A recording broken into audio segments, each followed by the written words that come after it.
Olá pessoal, tudo bem? Vocês estão me escutando? Estão escutando?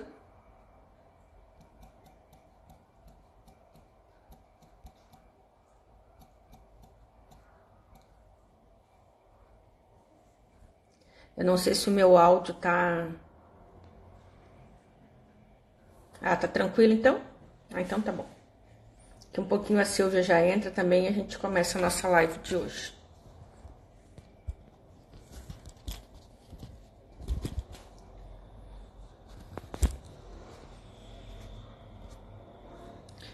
Nosso assunto de hoje então vai ser será os desafios da amamentação, né? A nossa convidada é a Silvia Rosseto, que ela é consultora de amamentação, além de enfermeira obstétrica, ela acompanha, né, as gestantes, o período do parto e pós-parto.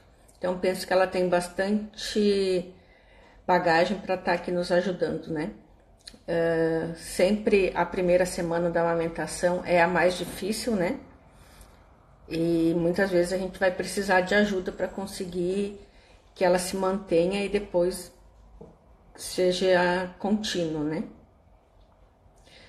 Que o principal fator da amamentação é a questão da pega. A partir do momento que a gente tem uma pega correta, a amamentação deslancha, porque tendo pega correta, a produção de leite vai ser adequada e o bebê vai estar mais tranquilo, vai estar mamando bem. O problema é quando a gente tem problemas na pega, tanto por parte do bebê quanto por parte da constituição da mama.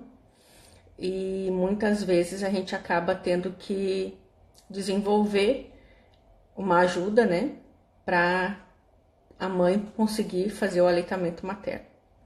E não necessariamente o fato de ter uma pega inadequada vai ser indicação da gente estar usando fórmula ou qualquer outra complementação. A gente só precisa ajustar mesmo essa pega e manter o bebê em aleitamento exclusivo. Estou aqui esperando a Silvia.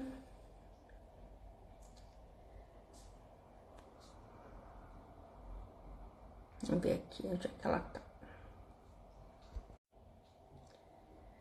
Ó, que legal, bastante gente bacana. E, pessoal, conforme vão surgindo as dúvidas, vocês podem ir mandando aqui, que a gente vai introduzindo as dúvidas durante a conversa. Eu acho que vai ser bem bacana.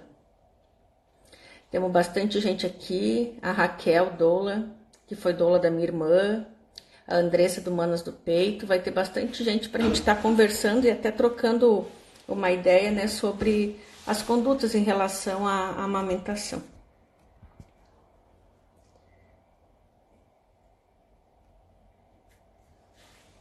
Bom, enquanto a Silvia não entra, a gente, se vocês quiserem deixar algumas dúvidas aqui para a gente poder estar conversando também, acho que é bacana que direciona, né, o nosso atendimento. E a amamentação é algo que a gente precisa se preocupar já no decorrer da própria gestação, né? Muitas vezes naquela animação da gestação a gente foca muito no parto, que é importantíssimo, né?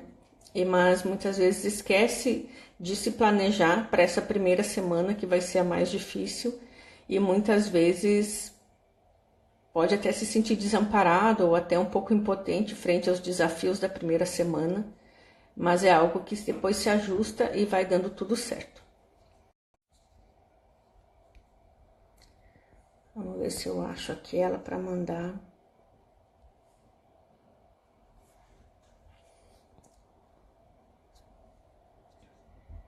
Agora sim a Silvia entrou. Oi, Silvia. Só mandar a solicitação ali nas duas carinhas que eu já aceito para a gente começar. Aí sim. Pronto.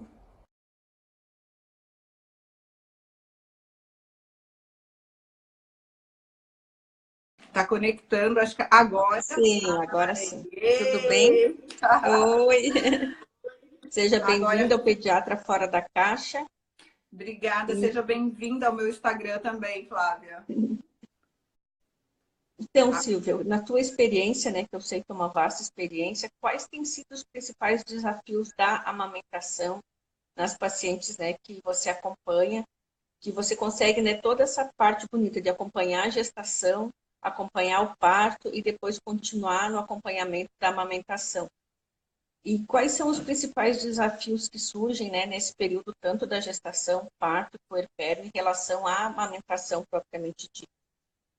Ô, Flávia, eu acredito que o principal desafio da mãe é muito prático, né? Uhum, Porque, como eu sempre costumo dizer, a maior parte das mães, de hoje, a primeira vez que elas pegam um bebê no colo é o bebê delas.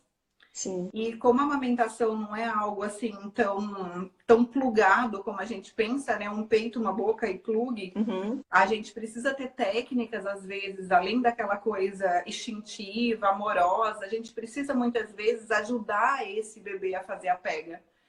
E sim. as mães, ela funciona assim, Flávia, o mundo diz para ela que elas precisam amamentar, elas abrem as Uhum, páginas no Instagram e dá a impressão que se a mãe não amamentar, ela é menos mãe, né? Então tá sim. todo mundo colocando essa pressão em cima da mãe que ela tem que Uhum, amamentar, mas quem é que ensina essa mãe a amamentar?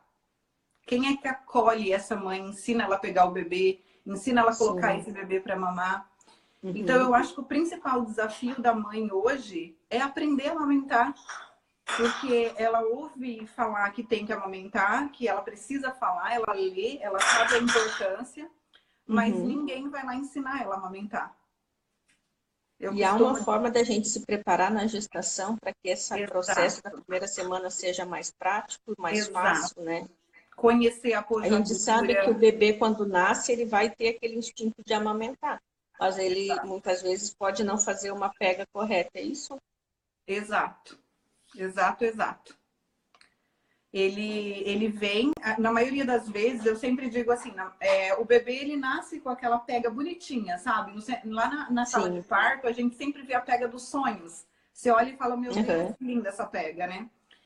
Só que a mãe também tem o desafio, por exemplo, da pojadura, que é quando Uhum. o leite desce e a pega Sim. fica muito difícil e ela não Uhum. sabe o que fazer.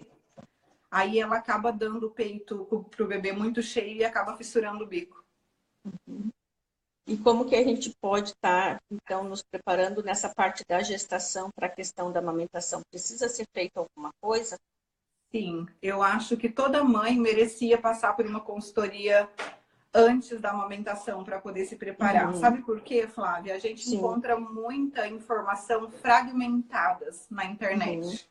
Então você Sim. lê muita coisa, e quando chega na prática, não existe Não uma é bem assim, né? sequência. Não Uhum. existe uma sequência, entendeu?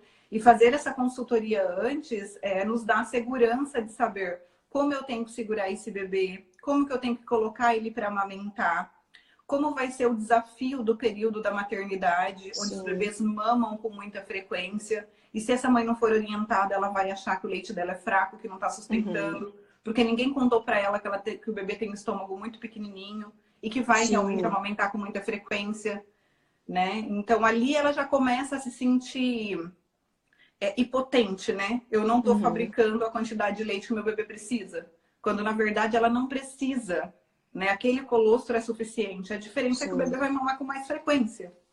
Essa é uma coisa muito enraizada que eu vejo, né? E é também nos hospitais, essa coisa de que o bebê vai mamar de 3 em 3 horas. E a gente Exato. sabe que na livre demanda o bebê pode mamar de hora em hora, Esse pode mamar a cada 2 horas, né? Assim como ele vai mamar a madrugada inteira. Tudo vai depender Isso, muito da maturidade desse bebê, né? isso, exato, isso mesmo. Mas você estava da pediatria, não tá no meu Instagram. Eu estou tentando ver se eu estou transmitindo no meu Instagram. Não, é que quando tem uma live dividida, tu vai transmitir aqui e depois salva. Aí eu não Ah, sei como é que é no entendi. seu Instagram. Na verdade, eu Deve não sei. ser. Eu Mas eu acho que acho eu que não avisei. transmite nos dois, na verdade. Né? É, Então, acho que deve estar assim. Mas vamos ver. mas depois eu salvo. É que eu Sim. avisei os meus seguidores. Eu sou péssima no Instagram, Flávia. Eu sei que você está fazendo Não, fica bem live todos os tranquila. dias. Aqui é tudo bem tranquilo. Então E eu depois penso eu que tento quando salvar. eu vejo uma maior dificuldade mesmo é quando a mãe está na maternidade e ela vem com esse conceito de que o bebê mama de 3 em 3 horas e que ele mama e dorme. Pode ser que o bebê dorme, pode ser que ó, tá transmitindo no teu também, uma seguidora Ai, que que me ótimo. falou. Então tá bom. Então, a gente precisa, né, como tu disse, ter uma orientação, e muitas vezes a orientação só do obstetra e da pediatra não é suficiente, né? Porque a gente tem alguns pediatras especialistas em amamentação, mas a maioria não são, e as consultoras de amamentação fazem isso 1000 vezes melhor, né? E a gente tem vários grupos aqui em Florianópolis que eu admiro todos, e é Aham. uma coisa que eu sempre falo no grupo de gestantes, se você tiver com algo para escolher, por exemplo, porque a gente sabe o quanto custa, né? O Aham. parto e todas as coisas quando a gente quer que saia de maneira humanizada, né? Tu Exato. quer que aquele obstetra que te acompanhou esteja lá. Mas muitas vezes Obrigada, não se meninas. prioriza para amamentação, né? E é preciso, muitas vezes, uma consultora de amamentação para que faça esse primeiro atendimento durante a gestação ainda, para orientar a mãe que uma amamentação não é de 3 em 3 horas, que o bebê vai Exato. mamar e muito nos primeiros 2, 3 dias, mas essa primeira semana, que eu sempre digo, é a semana do teste, né? É para você ter certeza que queria ser mãe e pai, porque é uma semana muito penosa, na qual o É, bebê mama direto, né? A família tem muito poucos períodos de descanso e esse bebê vai estar alimentado, porque a partir do momento que ele suga, produz, mas muitas vezes se a pega for inadequada, ou se o bebê tiver alguma intercorrência de ter a linguinha presa que não foi vista na maternidade, isso tudo vai poder ser identificado depois com a consultora, né? exato. E mesmo quando a gente orienta, Flávia, a Uhum, amamentação é uma coisa muito, muito engraçada, né? Duas pacientes minhas que estão na maternidade de ontem para hoje, as uhum, duas me mandaram mensagem ontem assim, Silvia, mas não tá saindo colostro. Tipo uhum. assim, 2 horas depois do parto. Sim, Não precisa sair colostro. O colostro sai quando o bebê mama, né? Quanto mais sim. esse bebê mamar, mais o colostro vai descer, né? Não é a força mecânica que tira o colostro para fora, é um hormônio que chama Uhum. ocitocina. Então, se você tá tranquila amamentando seu bebê, o colostro vem, né? Eu acho assim muito injusto com as mães quando a gente chega lá e fica apertando o peito. A gente não, eu vou me tirar fora Sim, dessa, porque sim. fica É, sempre o apertando o pessoal fala, a gente peito, não, né? Algumas pessoas.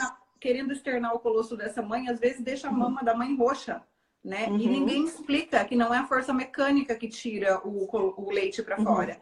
Quem ejeta esse leite desde o primeiro dia é a ocitocina, é um hormônio que ele acontece quando a mãe tá tranquila. Então, se a mãe começa a ficar tensa e acha que não tem colostro, Acaba realmente vai prejudicando a demorar mais para amamentação, né? sair. Então, E no, tem que ficar tranquila e colocar o bebê para mamar e pronto. Não tem que ficar sim, vendo se tem gotinha de colostro, tem que mamar e mas eu pronto. penso que muita coisa acontece nesse período. Claro, a família está extremamente vulnerável, mas cada Oi, turno de Amélia. enfermagem faz uma orientação diferente, né? Por mais que os hospitais treinem os funcionários, a gente acaba dando informação daquilo, como tu diz, a gente não, né? Quem acompanha ali as mães na maternidade acaba dando uma informação, muitas vezes equivocada, da sua própria experiência, deixando essa mãe mais insegura, né? E se Exato. sentindo impotente e muitas vezes forçando uma fórmula infantil porque o bebê está chorando, dando Aham, uma intenção de que ela não está produzindo colostro e exato. que fórmula infantil faz o bebê dormir. Na verdade, não faz. Né? E aí já começa todo o processo de interrupção da amamentação, Do que processo vai dificultar. fisiológico, né? É. Onde o bebê tem que mamar para que aquilo aconteça. Então, se eu pudesse dar uma orientação para as mães de primeiro dia, que eu chamo da primeira fase da amamentação, Uhum, que é o período hospitalar, é assim, o bebê nasce, mama, depois ele tem um período que ele dorme. Então descansem, não fique ali tentando acordar o seu bebê de 3 em 3 horas, porque a fulana entrou lá e falou que se o bebê não mamar, vai uhum, morrer, vai acontecer alguma coisa. O bebê nasce com uma reserva muito boa. Então descansem no pós-parto. Porque a hora que esse bebê acordar, ele por si próprio vai querer mamar o tempo todo. Não é sim, assim, Flávia? sim. Eu, Uhum, se eu pegar o meu celular das pacientes que eu acompanho, o primeiro dia da maternidade, as mensagens são assim: Silvia não acorda para mamar. Fulano entrou no meu quarto e disse: esse bebê não mama, ele vai fazer uhum, hipoglicemia, vai morrer, vai acontecer qualquer coisa. sim, O segundo dia é assim: meu Deus, esse neném não para de mamar. E sim. é natural, né? Porque a reserva vai acabando e esse bebê começa a busca pelo colostro. E então é só descansar quando o bebê está dormindo e amamentar quando o bebê pede, não é assim? Sim.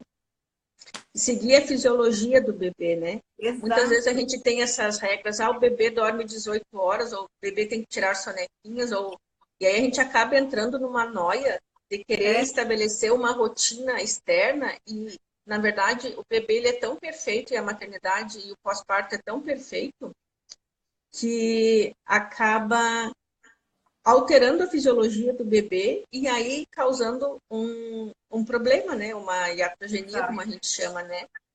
Exato. Perguntaram aqui, a tal glicemia, dessa glicemia é um terror, né?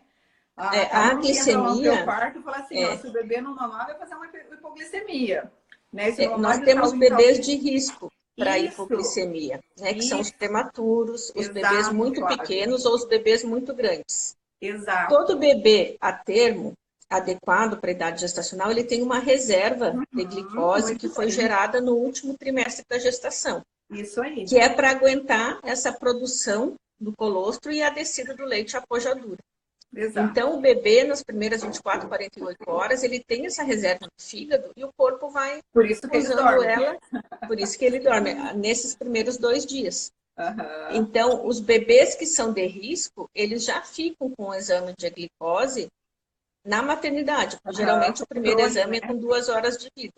Exato. Então, não é que todo bebê que não mama vai fazer hipoglicemia, né? Não é isso. São bebês de risco que precisam ficar mais atentos. Mas isso também não quer dizer que se fizer uma glicose baixa, esse bebê vai para a fórmula. Não. Vai ser colocado no seio materno para ele sugar e vai ser feito um novo exame dali 1 hora. Exatamente. Então, assim, não quer dizer que a mãe não tenha capacidade de produzir leite. É porque aquele bebê, quando no caso do bebê muito pequeno, ele quase não tem reserva. E no bebê muito grande, ele usa a reserva muito rápido. Exato. Então, por isso que a gente acaba controlando. Mas nada tem a ver que a mãe não vai produzir ou vai produzir pouco. Né? É uma questão fisiológica do bebê. Exato. É isso mesmo, Flávia. Mas coloca um terror na cabeça dessas mães. Meu Deus do céu. A mãe fica pensando que ela tem que produzir leite para um estômago desse tamanho, assim, ó. Quando, na verdade, o estômago do bebê, ó, desculpa a cena, mas é desse tamanhozinho. E aí, na cabeça da mãe, ela vê aquelas gotinhas de colostro saindo, e aí fica imaginando que o estômago do bebê é enorme, que precisa produzir leite, quando, na verdade, não. Né? Deus foi muito perfeito, ele fez um estômago pequenininho e fez o colostro. Né? Olha como combina, estômago pequeno e o colostro, ele é de pequena quantidade, mas ele é rico em gordura, então ele dá muita saciedade no bebê, né? Já próprio para esse período. Exato. E o colostro é bom, quem está assistindo saber também, é ele que faz a colonização do intestino do bebê com bactérias do bem, né, Flávia? Sim, então é muito fundamental. Importante que esse bebê receba o colostro e não o complemento, né? Sim. Agora, a gente no parto vaginal, a gente já tem uma colonização que ajuda com o colostro. No caso do parto cesárea, por algum motivo que não precisou, que não pôde ser parto normal ou foi por opção da mãe, o colostro ainda vai ser mais importante ainda e o contato pele a pele para que a bactéria da mãe chegue até o trato gastrointestinal para que faça uma proteção. Porque o intestino do bebê, ele nasce estéril. Dentro do líquido amniótico, ali não tem bactérias nem colonização bacteriana. Exato. E é muito importante essa colonização do intestino para a prevenção de várias doenças e o próprio amadurecimento do intestino, né? Para estar com esse bebezinho ali. E tudo isso é feito, tanto no parto normal quanto na cesárea, isso através da amamentação. Isso é tão importante. As pessoas, às vezes, não conhecem fisiologia e orientam, por exemplo, a complemento que o bebê está chorando, sem levar em consideração nada dessa parte da fisiologia. Flávia, tem a doula yoga perguntando qual o critério para os intervalos das mamadas noturnas e quando deixar o bebê dormir a noite toda. Se deixar dormir a noite toda é seguro. Na minha opinião, eu acho que cada bebê é diferente. Né, cada bebê é diferente, né? E a livre demanda é livre demanda. Né? Se o bebê dormiu à meia-noite e acordou às 6 para mamar, sendo um bebê que está ganhando peso adequadamente, que não é um bebê prematuro, não é um bebê pequeno, não é um bebê grande, a gente pode deixar dormir. Cada bebê é um bebê. Agora, em casos especiais, né, em que o bebê não está ganhando peso adequadamente, ou que o bebê tem um fator de risco, aí pode ser que a gente tenha que orientar uma introdução, né, não deixar mais que 4 horas, por exemplo. Mas na maioria dos bebês que não tem risco nenhum, você pode deixar livre demanda. O próprio bebê vai fazer, né, esse período da noite. Vai ter bebês que vão acordar 2 vezes, vai ter bebê que vai acordar uma vez, e vai ter um bebê que vai fazer um intervalo mais prolongado, né, de 5 horas. Assim, geralmente não passa mais que isso, né? Eles mesmos se autorregulam. Então não tem por que acordar esse bebê, a não ser que tenha, e aí individualize esse cuidado com a avaliação do pediatra após o nascimento, né? Quais são os Eu bebês também que acho que precisam tem que ser acordar, quais individualizado. são os que não Exato. são. Cada bebê é um bebê. Eu sempre digo assim, ó, um bebê que a transferência de leite da mãe para o bebê está acontecendo tranquilamente, né? Porque mamar não significa dar o peito. Mamar Sim. significa como está a transferência de leite da mãe para o bebê. Então, se a mãe tem uma boa transferência de leite, esse bebê está ganhando peso, esse bebê pode dormir mais. Sim. Agora, se esse bebê não está ganhando peso, né, e essa transferência de leite, ou eu, a pediatra, alguém foi e avaliou, essa transferência de leite não está acontecendo adequadamente, aí eu já tenho que acordar esse bebê para mamar. E ver o que está E acontecendo, ver por o que que está não está, né? acontecendo. De Corrigir preferência, corrigir a pega. causa. É. Exato. E aí eu vejo, assim, muitas vezes agora, é uma coisa também, assim, muito que a gente vê, né? As pessoas se preparam para o parto, daí tem aquela maletinha. Aí naquela maletinha tem uma concha, sabe aquelas conchas de silicone? Sei. Ou tem um bico intermediário de silicone. E a gente sabe que isso não são benéficos para o bebê e tem uma indicação muito restrita, né, Silvia? O que tu acha das conchas e desse bico intermediário? A concha, primeiro a gente vai falar da concha. A concha, a Tá. mãe que usou, ela vai lembrar muito bem do que eu tô falando. A concha, ela causa um edema no bico. Então a mãe usa, né, para poder fazer o bico na gestação. Quando ela tira, ela vê aquele bicão para fora. Aquilo nada mais é do que um inchaço. E ainda fez uma interrupção ali. Depois do parto, criou um Sim. ambiente úmido e quentinho. Logo, a candidíase mamária aparece. Sim. E Então, a depois gente vamos falar um pouco sobre candidíase também, que tem sido bem complicado em algumas pacientes, né? E difícil Tratamento. o tratamento exato, Flávia, porque não é todo mundo que faz o tratamento fechado, né? Do começo ao fim. Sim.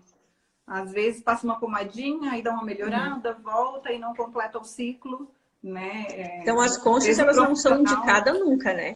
A gente tem opções, às vezes tem um mamilo sensível ou quer fazer um mamilo, tem outras opções que a gente pode usar que não aquela concha quente, úmida, né?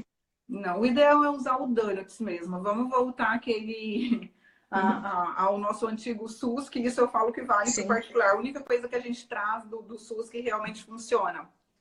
Esse Donuts, além dele prevenir, além dele acolher o leite, ele previne que o bico não fica passando no sutiã.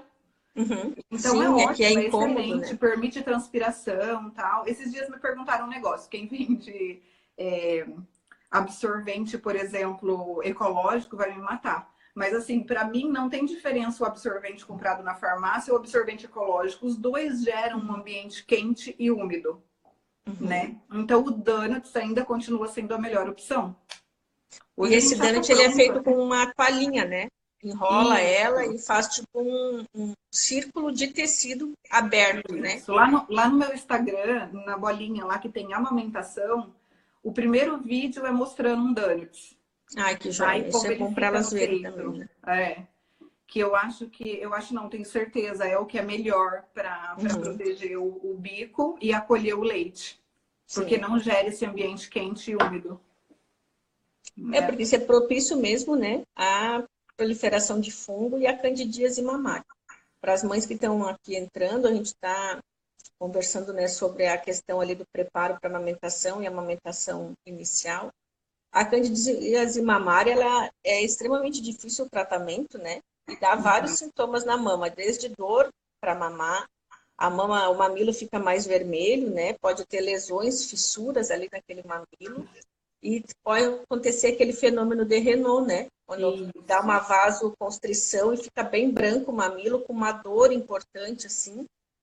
E eu atendo 2 pacientes, que eu acompanho os bebês, e elas desenvolveram a candidíase mamária. Nenhuma das duas usava concha, foi uma característica ali, né, que, enfim, estão tratando, mas eu vejo o quanto elas sofrem nesse tratamento, né? Eu E, acho que a pior coisa para tratar na amamentação é a cândida. A pior coisa que a mãe pode ter é a cândida na amamentação. e acaba ali, a mãe e o bebê ficam naquele binômio, e aí precisa muitas vezes usar algum tratamento no bebê também para diminuir, né, a contaminação da mãe para o bebê e do bebê para a mãe. E é um tratamento realmente longo, né? Muitas vezes. É longo e depende também de você melhorar a alimentação, né? Porque você tem que Uhum, diminuir o carboidrato, não é só uma questão de só medicação, é diminuir o uhum, carboidrato, é deixar essa mama respirar melhor, né? Não uhum. deixar ela tão abafada. É um tratamento meio que multi, sei lá, né? Não Multifatorial, depende. né? Não é só Isso, assim como isso, essa o palavra. fato. Isso. Muitas vezes as mulheres usam a concha e não desenvolvem cândida, e as que não usaram desenvolvem. É porque ele é multifatorial, né? Desde o É. estresse materno, a questão da pega Mas do a gente bebê, sabe, mas a gente sabe que a concha é um fator de risco maior, de né, risco, para sim. candidíase. E não tem Alguém perguntou, indicação, né? alguém perguntou aqui o que fazer para formar o mamilo. A gente não precisa, olha que novidade, a gente não precisa Sim. formar o mamilo para amamentar, porque o bebê ele não pega o mamilo, ele pega a areola, né? Isso é uma coisa que é Então, uma confusão muito grande, né? E aí, isso, e às não precisa vezes, fazer as nada, não pessoas precisa. estão tão mal informadas que a pessoa assim, ah, mas o mamilo dela é plano, não vai mamar. Aí a mãe já tem aquela É, coisa, né? E aí a gente entra nessa questão do bico de silicone. Se é é, indicado e quando que é indicado, se toda mãe que tiver mamilo plano ou invertido precisa desse Ô, auxílio. Flávia, é assim, ó, o bico de silicone, se eu fizer uma estatística das minhas mães, eu acho que a Uhum, cada 100 mães eu indico um bico de silicone, é né? E muito é para aquela restrito, né? mãe, e é para aquela mãe, quando você avalia a pele, além do mamilo invertido, a pele Uhum, dela não tem elasticidade. entendi. Entendeu? É Uhum, uma avaliação de exame físico mesmo. uhum, Não é olhar e falar, o bebê não conseguiu pegar, bota um bico de silicone e vai para casa. Quando eu indico um uhum, bico de silicone, é porque a mãe não, além do mamilo plano, ela não tem elasticidade na areola. uhum. Aí não adianta, esse bebê não Aí o consegue bebê não pegar. consegue abocanhar, né? Não. Aí, no caso, seria um bico de silicone bem indicado. Mas entenda, Uhum. ó, cada 100 mães, uma precisa, Ou né? seja, é muito pouco e para uma indicação Muito muito pouco, específica. a maior parte dos bicos de silicone que eu vou tirar por aí é tudo bico de silicone que foi indicado na maternidade, ou Uhum. então uma vizinha, ou então uma Sim. amiga, uma parente. Aí você olha o bico da mãe e você fala, meu Deus do céu, né? Não precisava de bico de silicone nunca. E aí acaba usando, aí o bebê faz o vício de pegar só o bico, não consegue chegar lá na Sim. areola, não estimula os Uhum. sensores, né? Porque os sensores que mandam o recado lá para o nosso hipotálamo para liberar os dois Uhum. hormônios do leite, eles ficam na areola. E quando coloca o bico Sim. de silicone, é mais difícil do bebê chegar nesses sensores. Aí acaba diminuindo a produção, E uma né? outra Não é coisa que é com muito todo. importante para a autorregulação do bebê e da própria produção de leite é que a própria saliva do bebê entre nos ductos, né? Hoje a Uhum. gente já sabe que bebês que estão Consegue doentes, reconhecer, né? né? O organismo da mãe reconhece e produz anticorpos mais relacionados só pela salivinha do bebê.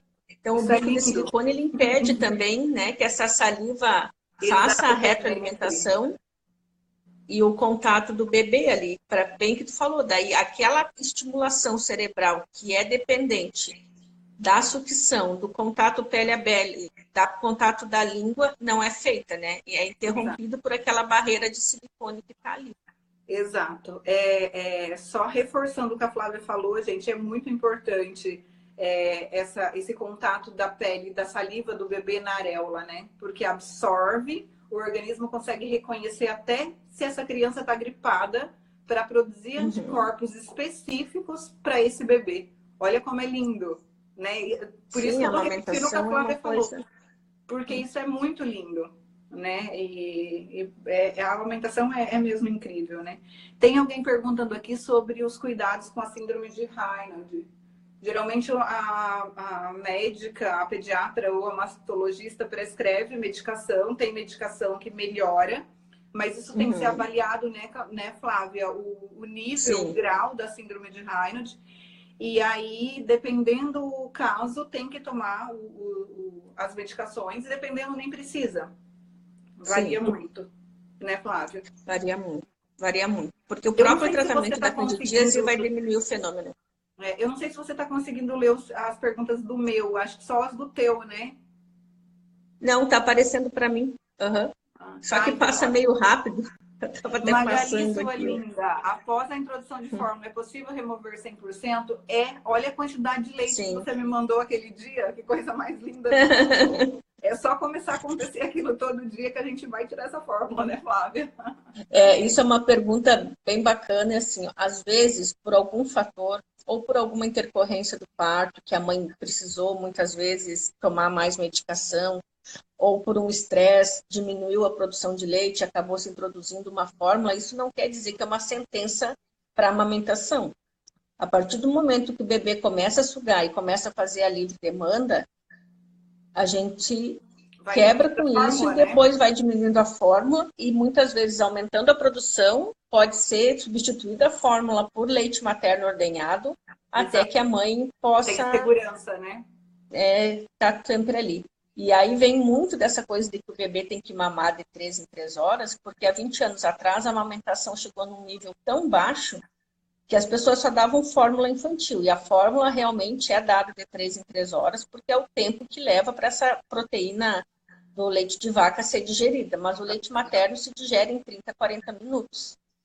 E não tem essa questão, né, do 3 em 3 horas.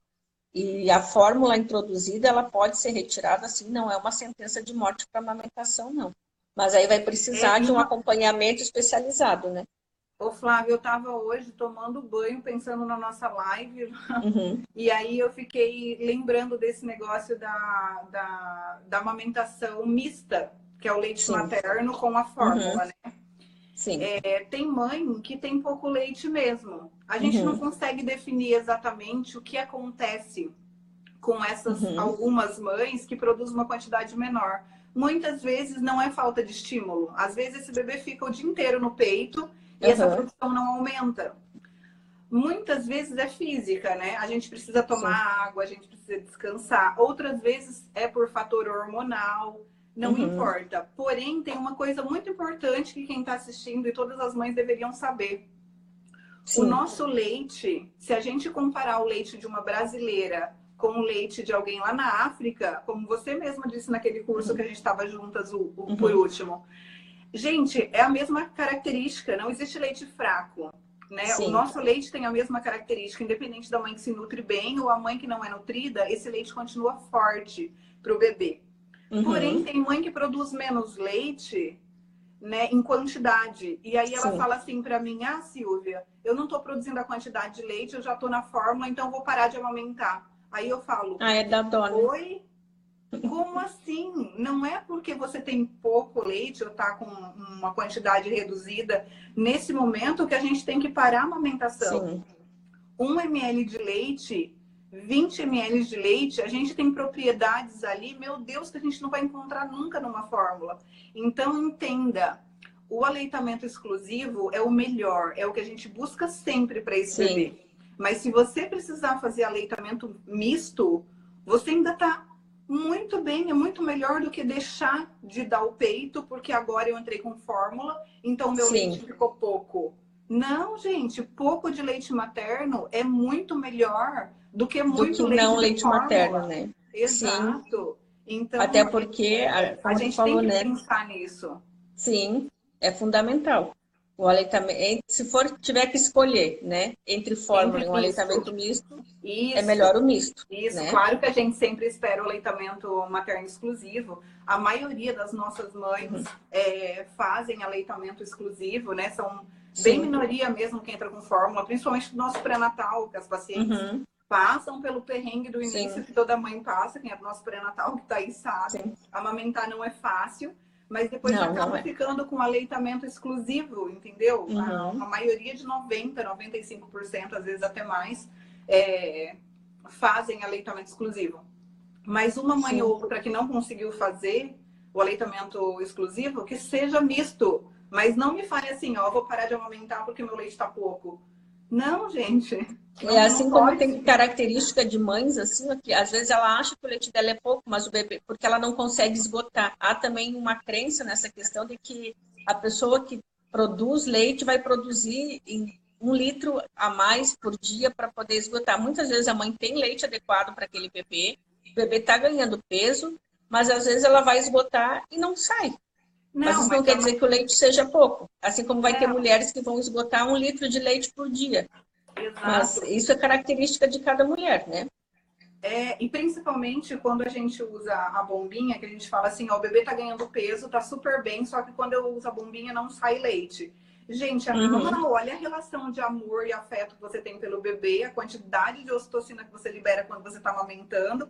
Aí você coloca um negócio mecânico que fica puxando o teu Sim. peito, que você, sei lá, tá pensando que trem é esse, que troço é esse puxando meu peito aqui. Claro que não vai Uhum. liberar leite. Tanto que eu falo para as mães assim, ó, o primeiro dia que a gente usa a bombinha, às vezes a gente não tira 10 ml.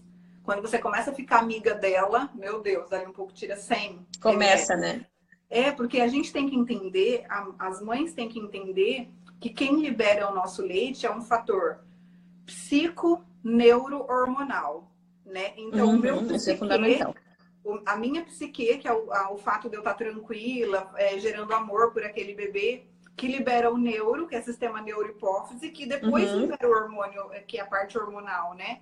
Então, se a Sim, psique não estiver aqui na frente funcionando, lá na frente não vai liberar leite. E a relação com a bombinha, às vezes, é mais ou menos isso. Você sim. coloca ela, é um negócio mecânico. Não tem aquela coisa gostosa com o bebê. Então, às vezes, não sai mesmo o E leite. aí de estar Ou não no sai a olho, né? De quantidade. fazendo todo aquele contato ali. Exato. E, mais ou menos o que eu gosto muito da questão da amamentação, pode ser que a primeira amamentação dificulte, mas aí tá, às vezes no segundo filho, não quer dizer que vai ser aquele mesmo questão, aquela Né? dificuldade inicial. Assim como muitas vezes uma amamentação super boa no primeiro filho, pode ser que não seja tão boa no segundo. O que Exato. é sempre importante, né, a gente Precisa de passar apoio que não sempre. existe receita de bolo, né?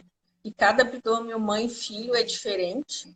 E por isso a gente precisa muito confiar na natureza e confiar em nós mesmas, né? Que somos Exato. capazes de amamentar e o apoio paterno nessa amamentação é muito importante também, porque a gente percebe muitas vezes na rede de apoio, principalmente o pessoal antigo, né? Que tinha essa coisa de usar muito fórmula, que já começa a deixar a mãe se curar porque o leite é pouco, porque o leite é fraco, porque isso, e aí acaba muitas vezes a dúvida e a mãe se sentindo vulnerável mesmo, né? Incapaz de estar alimentando o próprio filho e muitas vezes não precisa nada disso, né?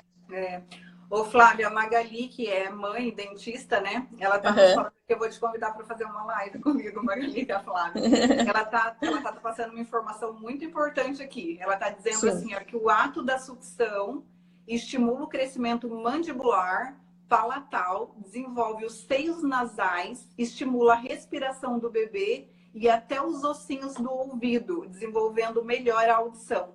Amamentar é super difícil, mas é vida, né? É necessário. Sim, Então, é olha, necessário. isso é uma dentista falando, tá, gente? Eu sempre Sim, falo que é importante, né, para o desenvolvimento, mas olha só a quantidade de coisa que a amamentação desenvolve, né, facial. desenvolve.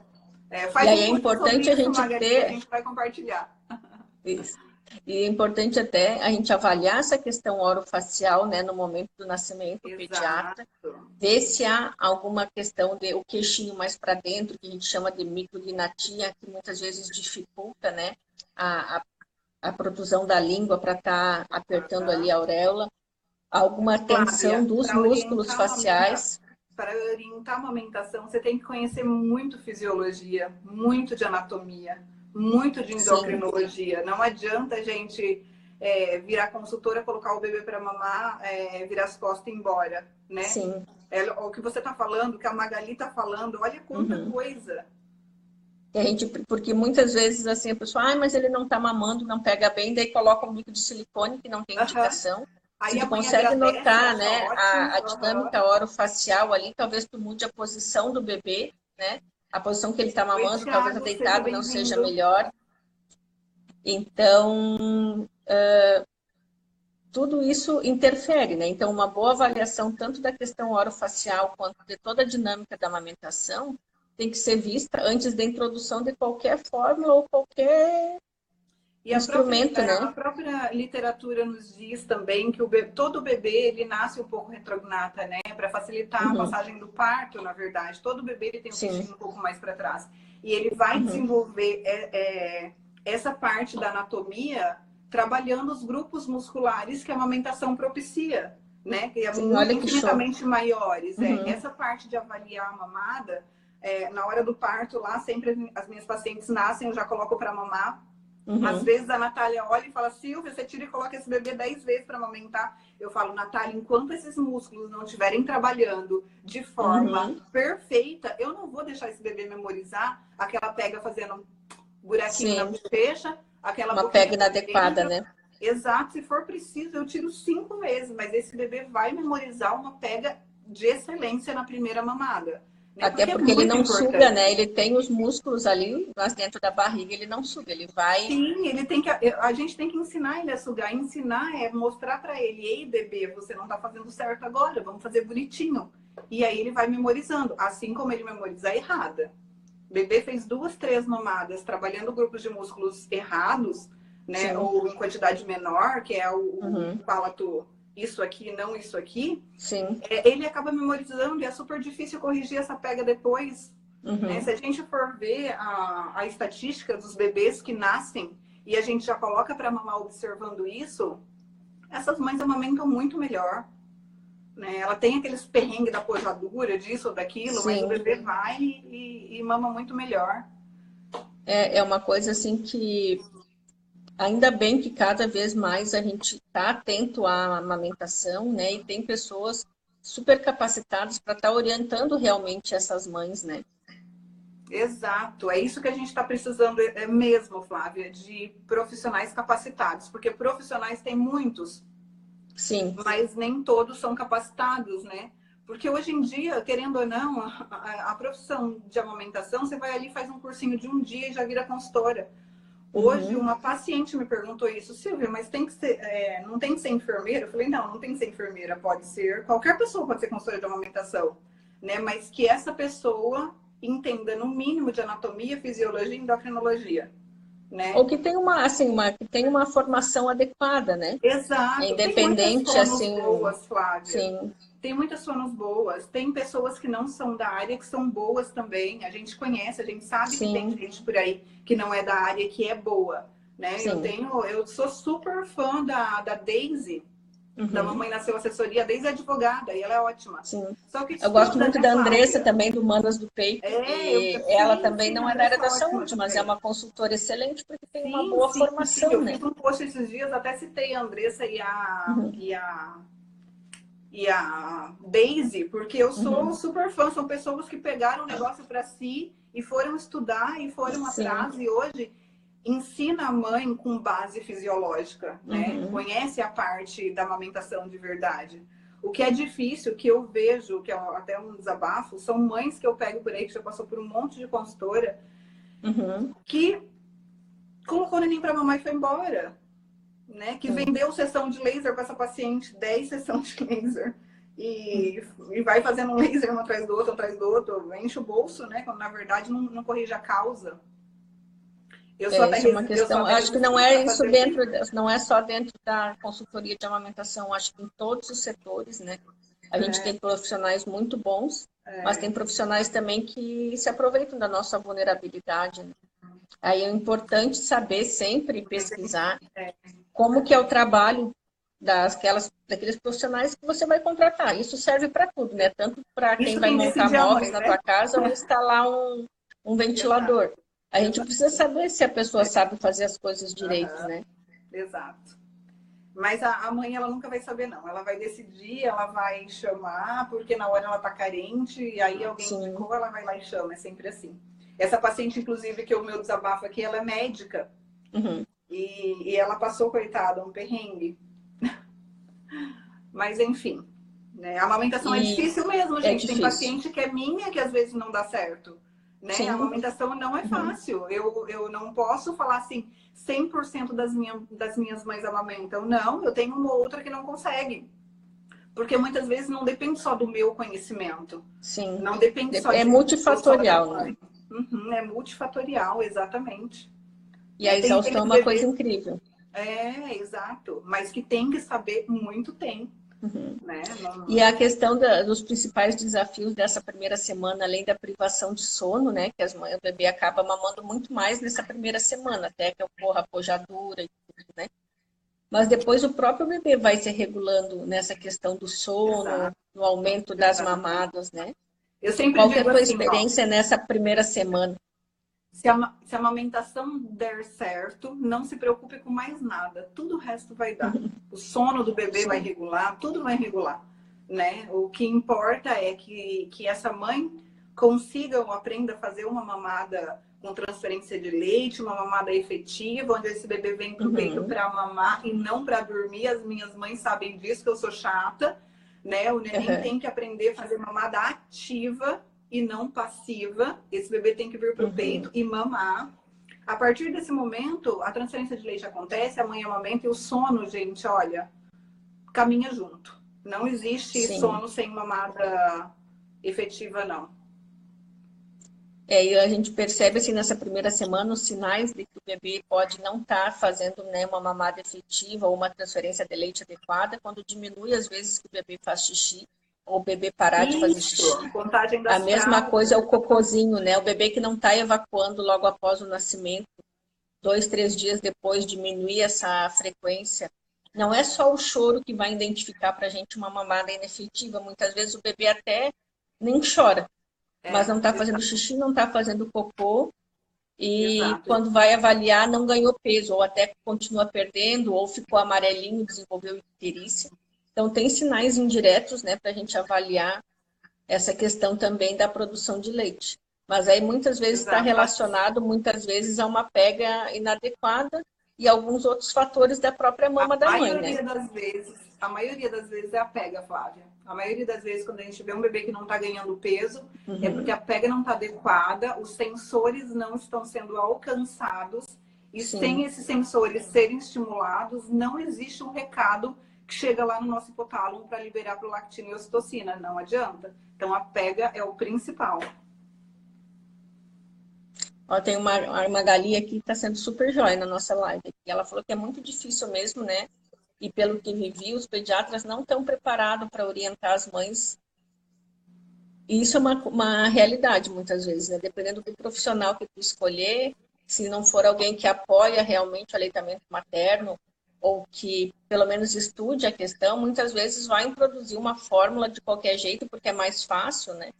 A fórmula é sempre o caminho mais fácil. Ela tem, assim como o bico de silicone vai ter uma indicação muito restrita, as fórmulas também elas devem ser indicadas para pacientes específicos, não usar isso numa maioria, porque por mais que seja baixo o risco, sempre tem um risco de fazer alergia à proteína do leite. Muitas vezes até bebês que estão em aleitamento exclusivo podem fazer alergia se a mãe tomar muito leite ou derivados e tiver uma predisposição.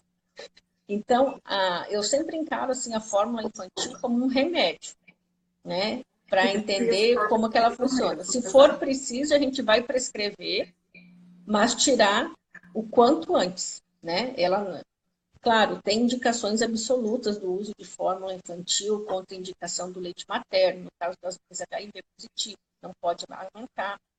Mas aí são bebês, uma coisa completamente diferente. Bebês, Uhum. muitas vezes, né, que perderam muito peso ou alguma coisa, nós precisamos avaliar o que está acontecendo com a mãe e com a pega desse bebê antes de indicar qualquer fórmula. Porque não adianta eu indicar a fórmula e não corrigir a amamentação. Eu já vou estar induzindo aquela amamentação a uma morte súbita. E não é esse o objetivo, né? O uso temporário de uma fórmula infantil tem uma indicação precisa, em último caso, com a intenção de se retirar o mais breve possível, né? Possível, exatamente. Temporário até se corrigir o problema. É assim Sim. mesmo. Você está falando de fórmula e eu fiquei aqui rindo porque eu lembrei de uma situação muito engraçada que eu vou compartilhar contigo agora. Ah, que joia. Uma paciente, no dia da alta, o pediatra estava passando, né, para ver se o bebê estava bem para ir embora. Aí ela perguntou assim, eu estava do lado. Ô, doutor, mas se eu precisar de fórmula em casa, qual fórmula que eu compro? Você já vai deixar prescrito, né? Na verdade, tinha acabado de chegar e ela estava morrendo de Sim. medo, não estava conseguindo amamentar e tal. E eu achei muito engraçada a postura dele. Ele falou assim, fórmula? Eu não vou te prescrever fórmula não, porque não adianta. Se eu te prescrevo uma fórmula, você vai entrar no grupo de gestante, vai ver qual é a fórmula da modinha e vai dar a fórmula da modinha, porque ó, não adianta. Antigamente era NAN, agora tá uma moda de Aptamil. Então, fórmula é um negócio assim, ó, eu não prescrevo. A minha prescrição é peito, amamenta. Se você precisar, vai no pediatra e aí vê o que ele vai Sim. te dar, né? O pediatra que você escolheu. Mas não Uhum. vai adiantar nada. Você vai comprar a fórmula da modinha, porque lá no grupo de gestante vão falar que tal fórmula não dá cólica. Eu tenho uma experiência muito pessoal com fórmula em relação ao gosto. Então, assim, preferencialmente pelo gosto eu escolho uma marca ou outra, mas isso não quer dizer que uma marca seja melhor que a outra, né? É É tudo. mesmo, nem sabia se eu podia falar marca aqui. Então, eu não. A gente dá as opções, como tu diz, né? E deixa que a mãe escolha. Enfim. Exato. Então, deixa eu ver algumas perguntas aqui que eu Tá. fiquei de responder. Me dá Uhum. Marli, aquela foto que eu te mandei, porque algumas mães perguntaram antes, né? Sim, Justo, a gente está aqui conversando, isso. batendo Vamos lá para papo, e a nossa, para e sua elas estavam enquete, pois esperando as foi bem perguntas bacana. delas. Vamos lá, então. Eu acho que não vai dar para responder todas, mas eu vou pegar algumas aqui. É verdade que A no gente final da pode gestação responder essas e depois encerrar. Vamos, para não deixar nenhuma em aberto, vamos ver se você consegue. pode ser. É verdade que no final da gestação precisamos deixar o bico do seio mais cascudo? Não. Ai, meu Deus. Sobre preparar as mamas e deixar o bico do peito mais cascudo, gente, esquece. Olhe para o teu peito. A própria fisiologia da gestação vai preparar a sua mama para a lactação. É só você olhar e ver que a areola está mais escurecida, que os tubérculos de Montgomery, que aquelas bolinhas estão à volta. Então já está acontecendo uma mudança hormonal no teu corpo, que está fazendo com que migre células para aquele local para deixar mais escuro, porque a pele mais escura é um pouco mais rígida. E descanse, espere seu bebê chegar sem ter que preparar a mama, tá? Nada de deixar bico cascudo. Ah, tenho marcas roxas nas pernas e li que pode ser por causa da amamentação, é verdade? Eu acho que não. O que você acha, Também Flávia? não é. Não, a amamentação ela não causa problema nenhum, ela é algo fisiológico, né? Qualquer problema que você tenha no seu organismo, você se tiver com manchas pelo corpo ou qualquer outra alteração, você precisa procurar um médico, porque não é da amamentação. Tem uma outra aqui, o que fazer quando o bebê só quer mamar em um peito? Primeiro eu vou te falar por que ele tá mamando só de um peito. Porque ele começou a fazer preferência por um, você deixou, e aí automaticamente o peito que é mais estimulado produz mais leite, e aí o bebê não quer cada dia mais o que tem menos leite, porque é menos Sim. estimulado. Então o que a gente pode fazer é tentar fazer um estímulo em dobro naquele peito que produz menos. Para isso eu vou te indicar bombinha, né? Além de colocar o bebê para mamar, você coloca a bombinha, faz um protocolo que a gente chama de bombeamento de energia, que é o power pump, deixa lá o protocolo correndo, que daí vai aumentar a produção de leite no outro peito também. O que fazer quando o bebê mama, mas não ganha mais peso? Tem que avaliar. Tem que avaliar. Sim. Ou a pediatra ou a consultora de amamentação tem que avaliar para ver o porquê Vai que ter que não ser uma está avaliação acontecendo a multiprofissional transexência. aí, né? Bebê prematuro tem dificuldade maior para amamentar? Depende, né, Flávia? Depende da Porque não tem idade estudo. gestacional, né? E quanto, porque tudo isso é relacionado ao amadurecimento cerebral, né? Lembrar que a amamentação, como a Silvia bem falou, é algo psico-neuro-hormonal, então o bebê precisa ter maturidade para certas coisas, mas não quer dizer que ele vai ser prematuro, vai ter dificuldade. Não, ele pode ter inicialmente e depois ele vai mamar igual aos outros bebês.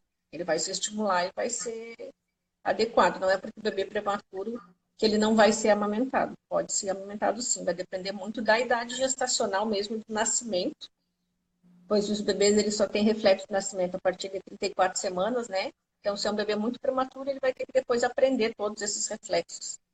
Mas Exato. acima disso é mais tranquilo. Tá. Tem outra aqui. Qual a melhor forma para se preparar para a amamentação? Essa é muito boa. Primeiro, você tem que procurar uma consultora de amamentação ou uma pediatra que te dê embasamento sobre como vai ser os primeiros dias, o que você vai viver. Outra coisa que eu quero contar para vocês também é que cada tipo de peito exige posições diferentes na amamentação. Não é Só uma isso dá uma posição live, para né? todos os tipos de peito. Tem posições que facilitam de acordo com a... Então, eu vou falar assim, ó, procure um pré-natal que te oriente a amamentação, né? Eu posso puxar sardinha para o nosso, o meu e da Natália, que vocês passam por consulta de amamentação desde o pré-natal. Se você não faz pré-natal com a gente, procura fazer uma consulta de amamentação. Sim. E fazer a consulta pré com o pediatra, que também é bem Sim. importante, né? Para saber como se preparar para isso, para que essa mama seja avaliada, para ver se esse peito tem elasticidade, para ver como que tá essas glândulas. Então, é muito importante uma anamnese geral. Inclusive, Flávia, é bem importante conhecer as histórias de amamentação que essa mulher traz na Sim. família. Porque pela parte psicológica, isso também interfere no que a gente vai viver lá sim, interfere muito. Porque a minha mãe não amamentou, eu acho que eu não vou conseguir amamentar, né? E assim como o suporte da amamentação se modifica todo, né? Uma avó que amamentou, ela vai apoiar muito mais a amamentação do que uma que não amamentou. Isso é visível. Exato. E aí, tipo assim, ó, hoje eu falei para uma paciente que eu atendi, quebra esse ciclo. Que ela falou, minha avó não amamentou nem minha mãe. Falei, quebra esse ciclo, porque às vezes a avó achou que não conseguiu amamentar e já jogou no colo da mãe essa história. A mãe falou assim, se minha avó não conseguiu, eu também não vou conseguir. E aí eu chego e pego uma paciente de 37 semanas, com colostro, com o peito cheio de glândulas já, né? Uma mama super anatômica para amamentar. Falei, quebra esse ciclo. Você vai falar para tua mãe e para sua avó assim, olha, já foi, vocês não amamentaram, eu vou amamentar. Que show. Porque tem tudo para dar certo. Sim. Você tem alguma pergunta aí? Não, aqui foi tudo tranquilo. Eu lembro que a Stephanie também perguntou se ela tem que dar uma mama de cada vez. Eu não sei se ela está aqui ainda, acho que ela já entrou, não sei se saiu. Ela me perguntou se dá uma mama de cada vez e como saber se a hora de trocar a mama. O bebê geralmente mama uma mama de cada vez mesmo. Sim. Porém, se ele terminou a mama, tá ali incomodado com a mama e quer mamar um pouquinho da outra, não tem problema. Tem mãe que consegue fazer a transferência de leite da mamada do início ao fim uma mama só. Sim. Tem mãe que precisa de um pouquinho da outra e não tem problema. Né? Uma mãe é diferente da outra. Sim. Então, se o bebê tá mamando e saindo saciado de uma mama só, ótimo. Se o bebê tá incomodado no final da mamada, troque de mama. E tudo bem. O problema é que a próxima mamada eu tenho que começar no peito que eu dei por último. Né? Pra não ficar monoteta depois. Sim. Tá? Mas o nosso leite é fabricado na hora, durante a mamada, né? Então, o peito armazena 20% da quantidade de leite e o restante é produzido na hora. Então, esse leite ele não vai secar ou parar de sair. O que acontece é que, às vezes, o nosso fator psique desliga o nosso fator produtor.